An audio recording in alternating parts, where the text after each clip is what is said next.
Gazetarja e njohur shqiptare Rezarta Reqi është ndarë nga jeta në moshën 64 vjeçare pas një betejë të gjatë me një sëmundje të rëndë.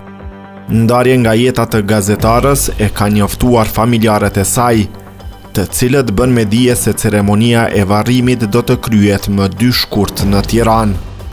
Rezarta jon u shua në paqe mes njerëzve të zemrës, dashurisë, respektit dhe përkushtimit të miqve, të afërmve dhe mjekëve që i qëndruan pranë në të gjithë sfidën e saj të viteve të fundit.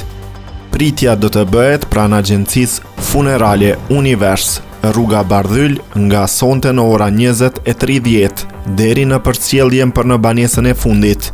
Nesër me datë 2 shkurt 2026, ora 15 Tiranë. Me respekt, familja Reqi, thuhet në njoftim. Reqi, përveç gazetare, ishte autore dhe moderatore e emisioneve të shumta, ku intervistoi qindra personalitete. Ajo ishte edhe autore e disa librave, përfshirë vepra me intervista edhe rrëfime personale, që reflektonin eksperiencat e saj jetësore dhe profesionale.